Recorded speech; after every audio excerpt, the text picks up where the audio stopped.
Good evening, everybody. Uneducated Economist here. So I had to wear my End the Fed hat for this one. I had a few people ask me what I think about tokenized gold, like using gold to back cryptocurrency.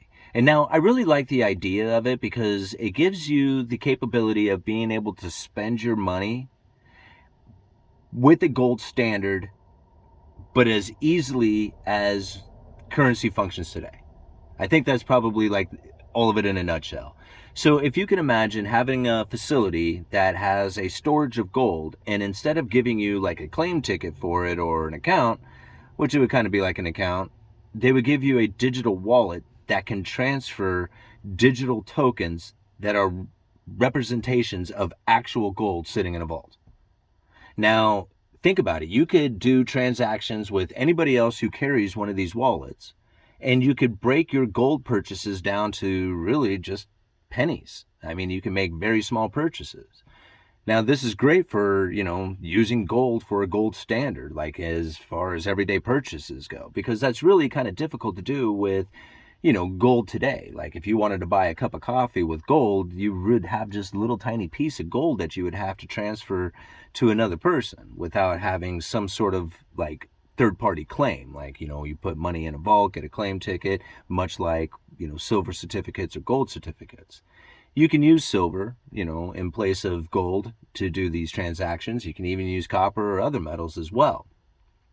And all this makes a lot of sense when you think about it from a stability point of view. Like, I want my currency to be stable, so the money I earn today is going to buy, the same amount in the future. And that's really where I think a lot of people look at the gold standard as the benefit that we are missing today, right? That you are able to have this stable currency, and that the money you earn today will retain its purchasing power going into the future. And all that stuff is true, right? And it'll also limit government, right? So government can't just go willy-nilly spending money. When you have a gold standard, you actually have to acquire the gold before you can spend it, or go into debt, promise to pay, and then eventually get rid of the gold standard like we did here in the United States. But that's really where like a lot of people just kind of leave it. They're saying, hey, we could have a limited government that would be confined to at least the amount of gold that they have, and we would have a stable currency and stable prices, and purchasing power would be retained. These are some of like the benefits that people talk about, and that's all great stuff, but hardly ever do you hear people talk about the negative effects of having a gold standard. See, like if you're aware of them, it's not so negative, just like anything else in the world. Once you become aware of it, then it's not a problem, because your awareness in itself means that you are going to conduct yourself in a way that those problems just don't appear, right? I mean, it's just like if you know the problem ahead of time, then you just conduct yourself in a way that you just avoid the problem. And that's really where I think like a lot of people who understand the gold standard can handle it. Like we can move into it, but most people don't, right? Most people understand the system that we operate in today, and without ever increasing amounts of debt and fiat currencies and expansion and all that other stuff, people really don't know how to handle any of that.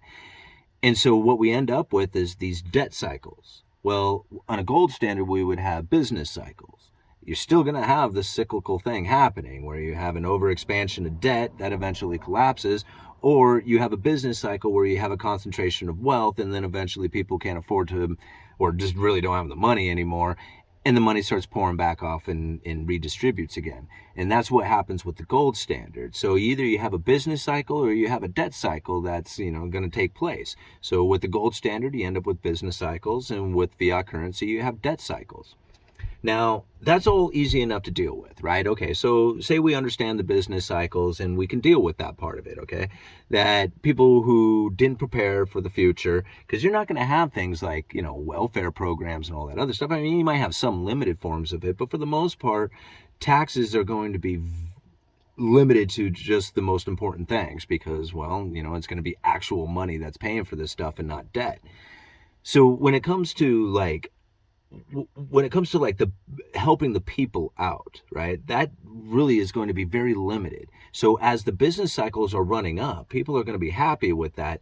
But when they pop and things have to go tight for a while, and you have these, although fairly quick but drastic downturns, there's no stimulus, there's no welfare, there's no any of that stuff coming, right? And people are not going to be approving of that. They're not for any means. They're going to blame everybody under the sun for their misfortunes, except for understanding that it was a business cycle that got them and not anything else. So that's really going to be like politically very difficult to do, right? To try and get people onto this gold standard. But let's say they did. Let's say, hey, we convinced the people and everybody. Let's go back onto a gold standard and everything is going to be awesome. We promise, right? So we do go back on the gold standard. What can we expect to come from a gold standard if we are living in this country today the way it is? Right? Because we don't have a manufacturing base in which that we can import new money. Like when you manufacture stuff and you export it, somebody's got to give you something for that exported item. And generally, it's going to be gold if you are on a gold standard. But we don't export the manufactured goods, we import manufactured goods. And so if we had a trade balance that was actually balanced, tit for tat, right? If it was balanced, then the gold that left would be the same amount of gold that comes back. No problems there. But that's not the way we live. We live in a situation in which that we would be purchasing stuff and sending the gold out of this country. Think about that for a little bit. That was the problem that existed back during the gold standard, and that's what the problem was when Nixon had to sever us off the gold standard, right? We had gotten ourselves to a point back in it keeps going back as far as you want to go with these stories. But really, if you take it back to like the 30s, we had defaulted then. That's when they reeled in all the gold. They said, okay, everybody has to turn in their gold. And we're going to now go on, this fiat or have this fiat currency out there in the system.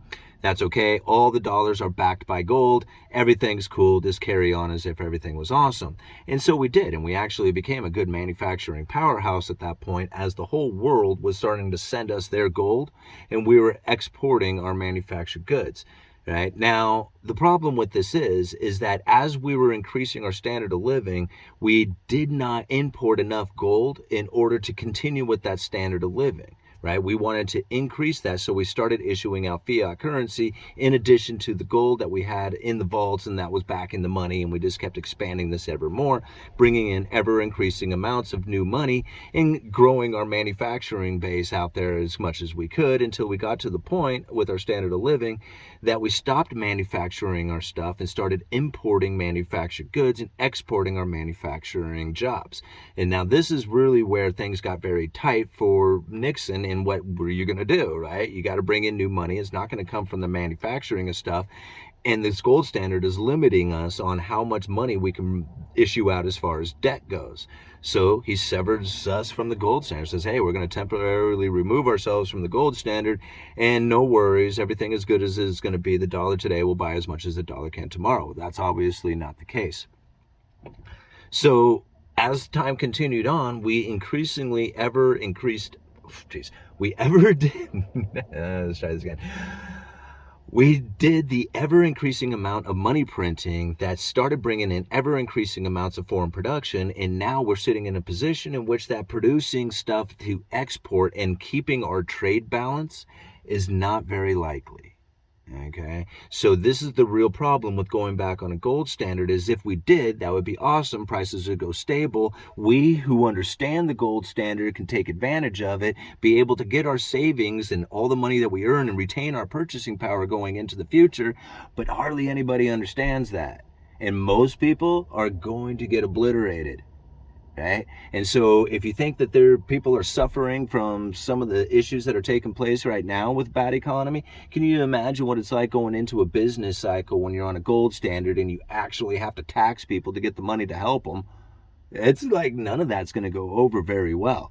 Now, again, those of us who understand it, we're going to be like, we'll do fine. Like, we're going to do awesome, and we're going to teach and show people exactly how it is that they need to conduct themselves in order to protect themselves through those cycles. Because if you just go willy-nilly spending money like the government does when you have it, when you have business cycles or downturns in a gold standard, you are going to go into poverty. There's nobody there who's going to save you. So if you aren't protecting yourself ahead of time during the good times, you're going to get drastically burned. Right?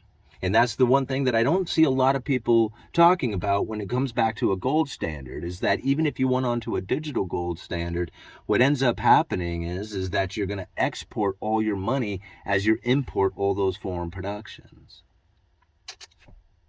Uneducated Economist. Come see me at the Rebel Capitalist Live event in Orlando. I'm so looking forward to that. All right, Uneducated Economist. You guys let me know.